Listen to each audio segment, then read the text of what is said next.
नाजरीन, Los Angeles में friends of Pakistan link तंजीम के चेयरमैन आरिफ मंसूरी की जानिब से अमरीकी अफवाज और दीगर कानून नाफिज करने वाले इदारों के अहलकारों की कुर्बानियों और मुल्क के खातिर अपनी जानों का नजराना पेश करने पर खुसूसी खराज तहसीन पेश किया गया।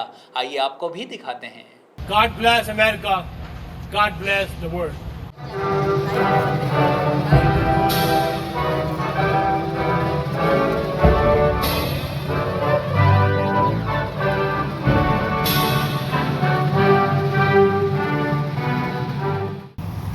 Congresswoman Judy Chu, respected members of the community, thank you so much for joining us this evening. My name is Arif Mansoori. I am the chairman of the Friends of Pakistan Link, the organization that has organized today's candlelight vigil. Ladies and gentlemen, as you know, we are gathered here today to express our deepest gratitude and pay tribute to those men and women who served in the United States Armed Forces, law enforcement, fire department, and other similar departments, and who gave their life in the line of duty. We are gathered here to remember their sacrifice. We will never forget them. At this vigil, we have a few speeches, and then of course our chief guest will address the audience, and then we have a prayer, a non-denominational prayer, and then we would have a silence with the candlelight vigil. So first of all, I would request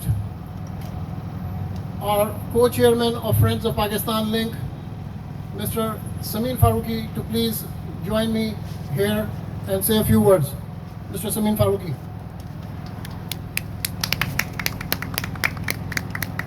Congresswoman Judy Chu and my friends, thank you very much for joining us today. Pakistani community, I know Congresswoman, I have seen you on so many events. I participated in those too. That is always a vibrant community and always try to do something better for this country. Everybody take part in that.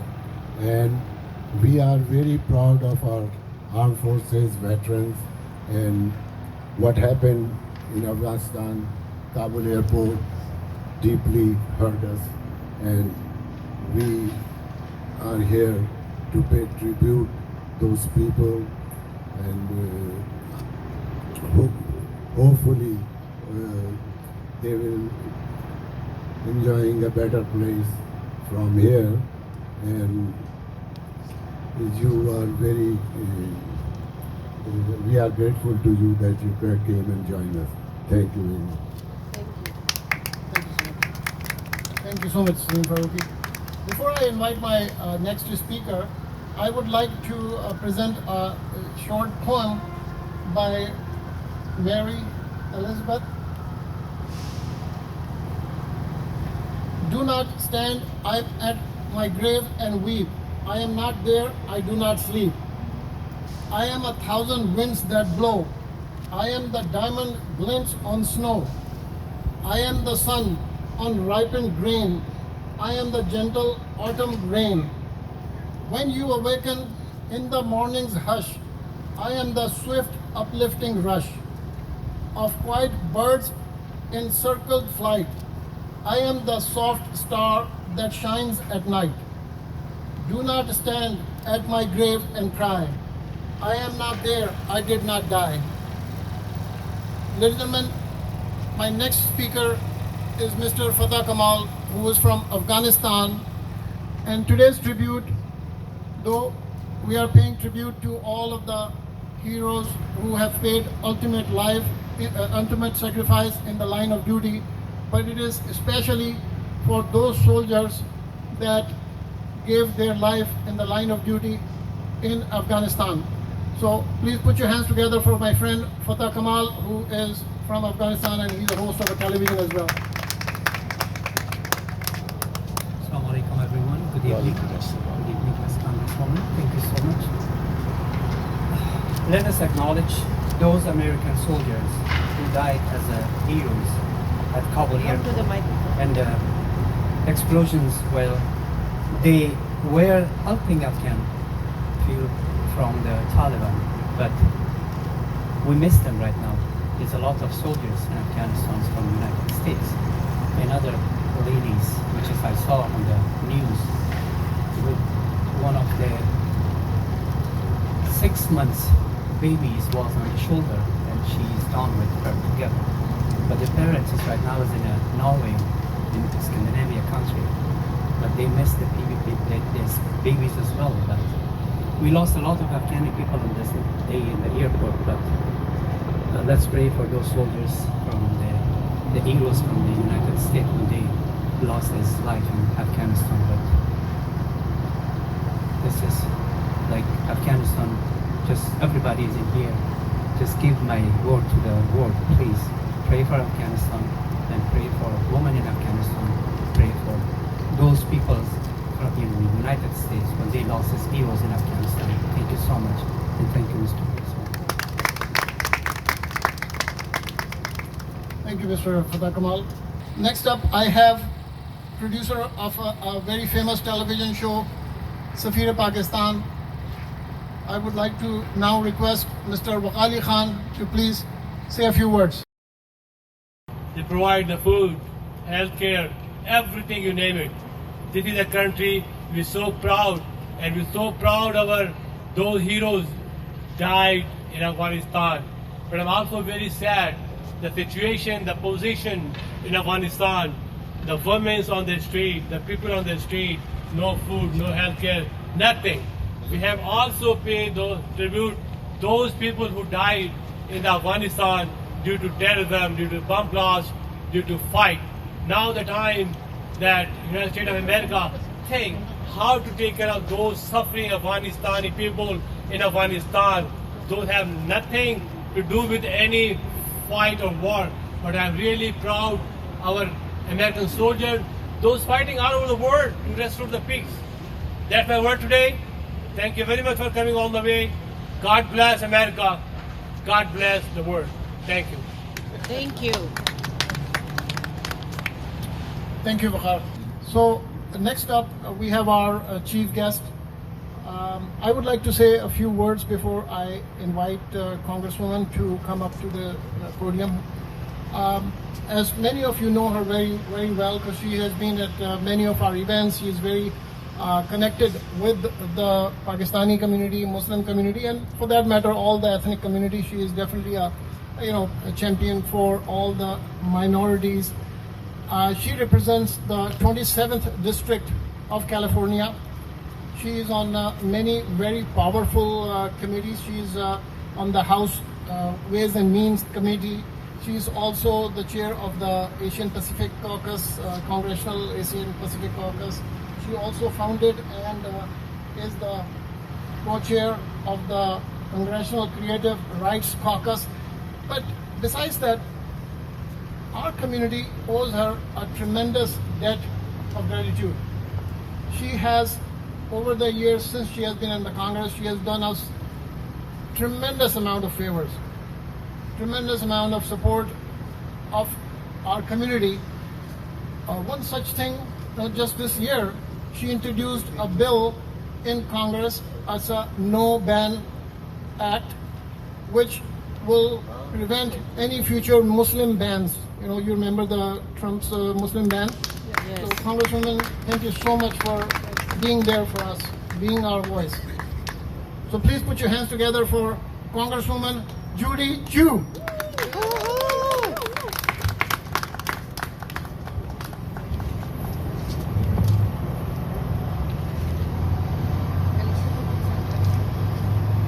Well, thank you so much, Arif.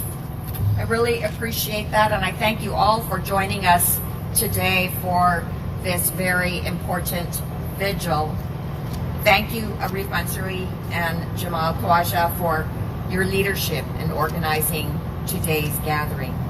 And yes, I introduced the No Ban Act. I do want to say that I'm very, very proud because for the first time it passed out of the House unanimously. Yes.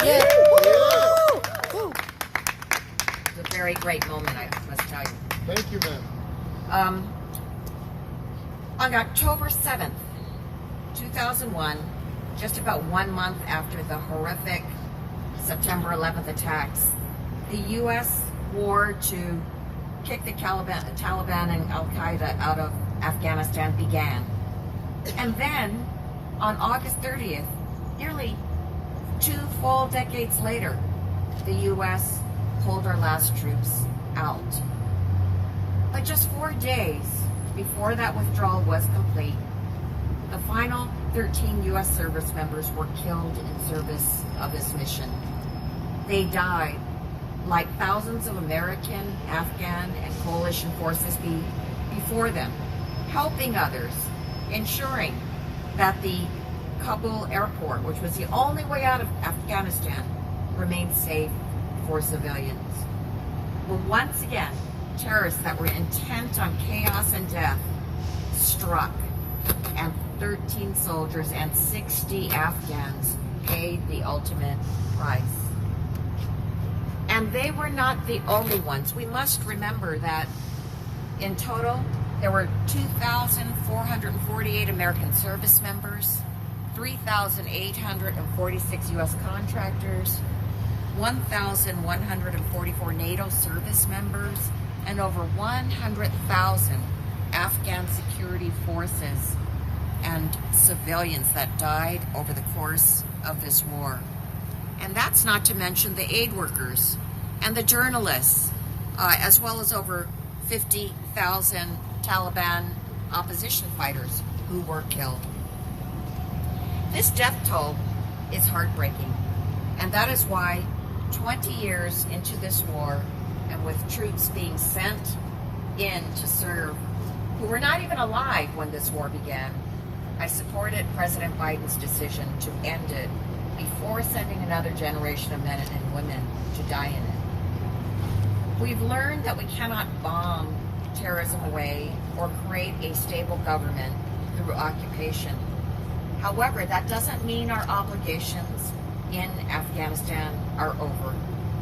Even though we are not in Afghanistan anymore, we have a responsibility to help. That's why I'm pleased that this year's House-passed National Defense Authorization Act included funding to meet our obligations to our Afghan partners and others who are at risk.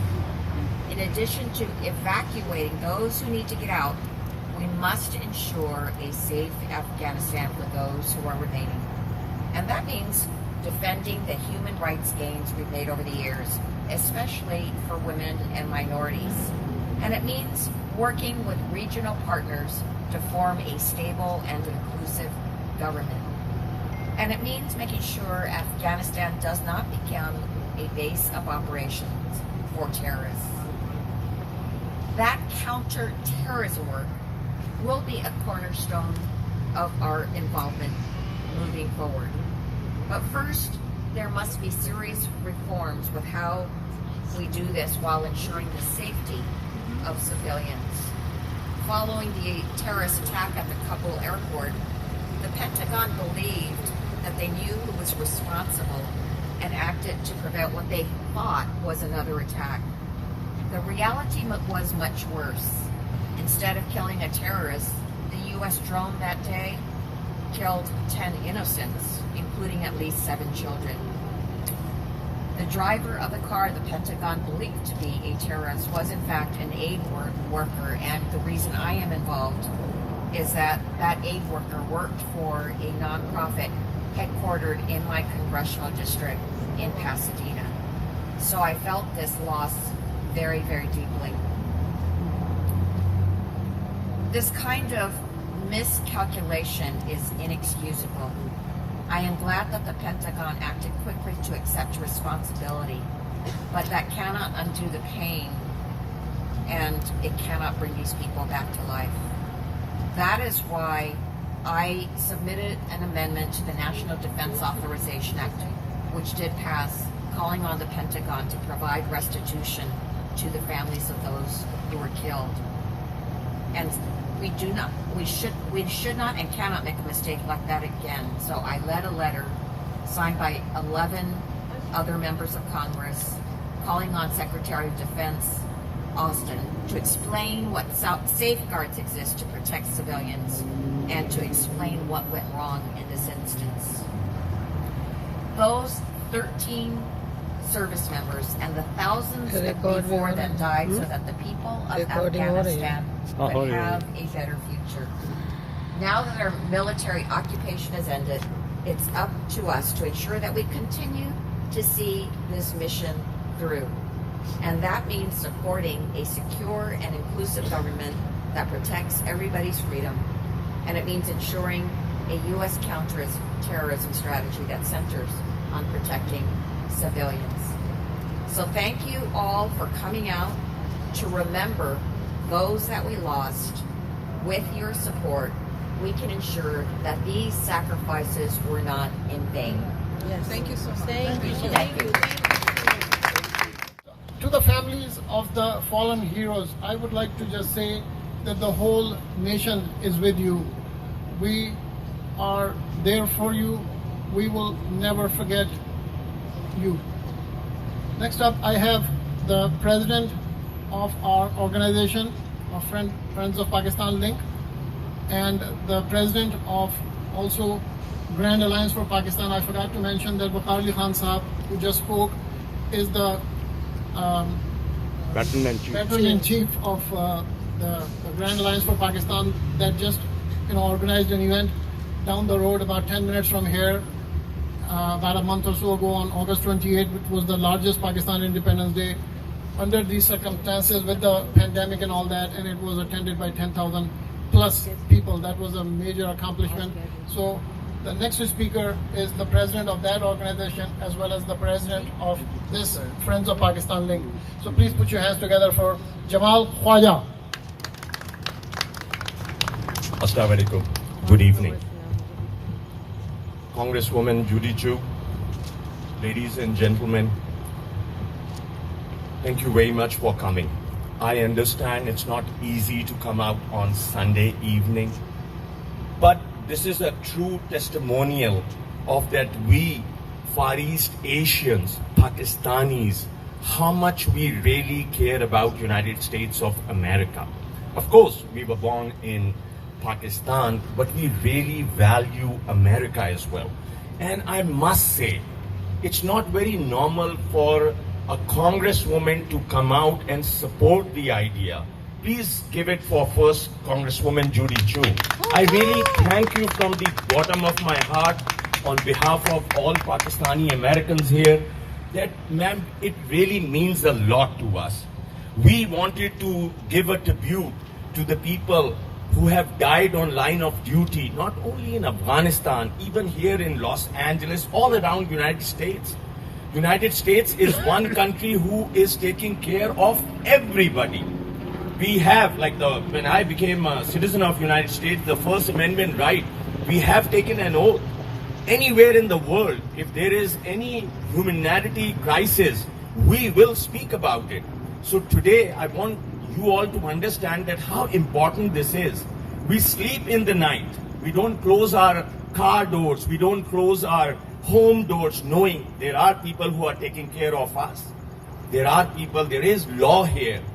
And I really mean this, that it is very important to acknowledge that how great it is to have this freedom. And how great system is this, that a congresswoman is coming out to support us. Once again, on behalf of Friends of Pakistan Link, Grand Alliance for Pakistan, I really want to thank you all for your support and coming out today. Thank you. Good.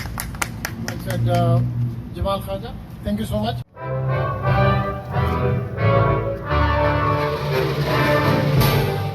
So, Judy, what do you think about the situation with the Taliban? Is going to be any good news upcoming with the United States of America and Afghanistan? It's very worrisome because we already see that women's rights are being taken away, and that there is a reduction of freedom in Afghanistan. So I believe that the U.S. must do everything that we can to make sure that at least there is aid to the people of Afghanistan so that they can have the food that they need in order to survive. Yes. At the very least, there must be that. And how do you see the role of the Pakistan as a neighboring country? I would hope that Pakistan can help in getting Afghan refugees out. We certainly need that. And also in ensuring that there isn't an increase in terrorist activity because of the Taliban taking over. Okay. Do you see any good future with the Pak-US relation, as Joe Biden yet not called Imran Khan Prime Minister of Pakistan? I'm sorry, can you say that again? Do you see the good future of relationship United States of America and Pakistan? I would hope so. I think that it's important for the U.S. and Pakistan to maintain dialogue. I know that the State Department was recently in discussion with the Pakistan State Department, so I am hoping that something can happen that can benefit both countries. Do you have any near future plan to go to Pakistan, meet Well, we're pretty busy in Congress, but we'll see. Okay. Thank you very much, Urdu, for your interpretation and your cooperation. Okay. Thank you.